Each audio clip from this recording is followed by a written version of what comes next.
VTubers are growing in popularity as a unique form of content creator, but a lot of people still don't know what VTubers are, how they create their content, why many of them choose the style, or how successful you can be doing it.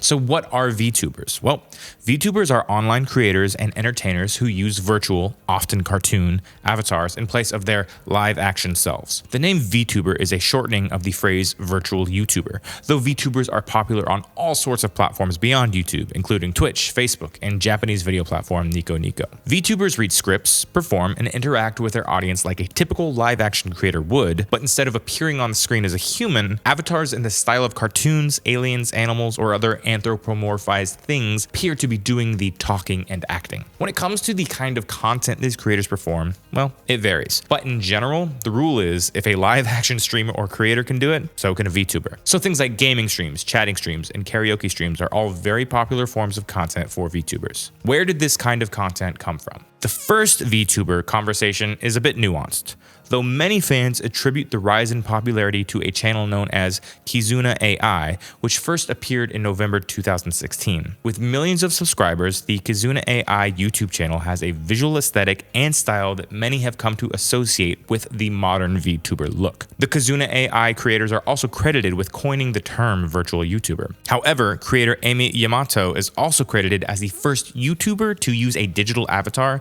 to represent themselves online. Yamato recently published a video celebrating 14 years on YouTube, with their first digital avatar video going live on June 14th, 2011. Yamato and Kizuna AI are fundamentally different types of creators. Yamato is ultimately a vlogger who uses a digital character in place of her human self, while Kizuna is a character produced by a team of people and voiced by an actress. Still, both fall under the general umbrella of VTubing. And while there is AI in the name, Kizuna is far from anything related to our current interpretation of AI. This form of content first grew in popularity in Japan before spreading to the rest of the world, thanks in large part to the growing popularity of live streaming during the COVID-19 pandemic. Amazon even jumped in to help explain VTubing to potential advertisers, noting that between January 2022 and August 2022, the content style grew in viewership by 350% compared to the previous year. Why do creators choose to become VTubers? While there are plenty of VTuber channels ran by a whole team of people, most VTubers are ultimately just individual creators. And there are plenty of reasons somebody may prefer to go the VTuber route over being a more traditional live action streamer or creator. For one, there are more creative opportunities. VTubers can do a lot more interesting things with their avatars and characters. Because they are not bound by the limits of, well,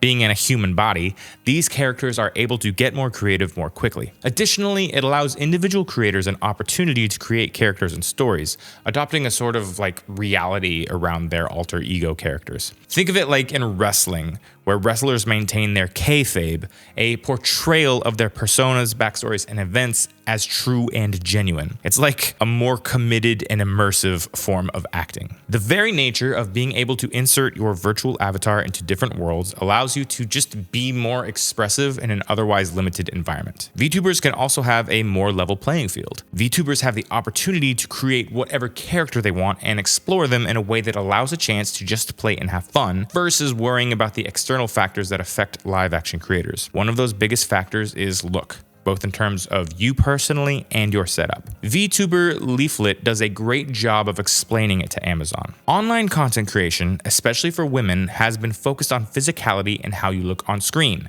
Leaflet says. You know, spending lots of time on your clothing, on your makeup, and that kind of thing.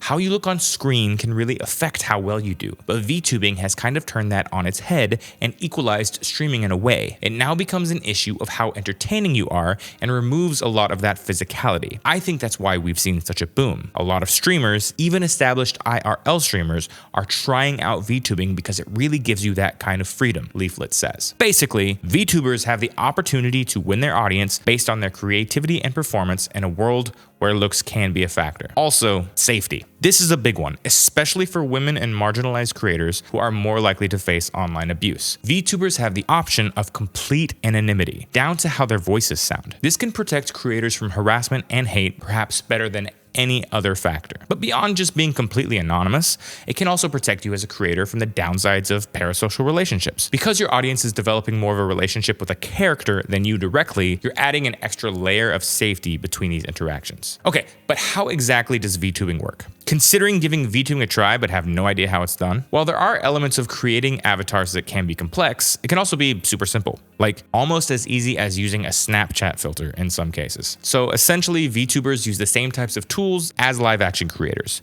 You'll need a camera that can act as a webcam, a good microphone, lighting, and a decent computer to start. While you won't be on screen, the software that allows your avatar to mimic your actions does benefit from a good source, image, and audio. So while even the cheapest of the cheap can work, you are setting yourself up for a better time with at least a good quality phone as your camera and microphone. That's pretty much it for the minimum hardware component, which means you've probably already got what you need if you've already been creating a bit. The next step is to actually come up with the first character you want to use as your avatar. There are plenty of resources to get this done if you're not already an artist, from Fiverr to Upwork to freelancer.com. You can also purchase one from sites like Sketchfab or 3D Cloud.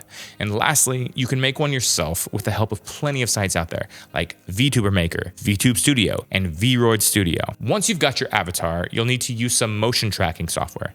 But don't worry, it's a lot easier and more readily available than it sounds. You have options like VSeeFace, Wackaroo, and VNeon, all allowing you to use motion tracking for free. From there, you plug that source into your streaming software or video capture software, which is probably OBS to be honest, and you're off to the races. From there, you're pretty much only limited by your imagination. Some VTubers do some genuinely amazing things with their setup, while others keep it very simple. If you're interested in giving it a shot, just give it a shot and see how it goes. You might find your new favorite form of content creation.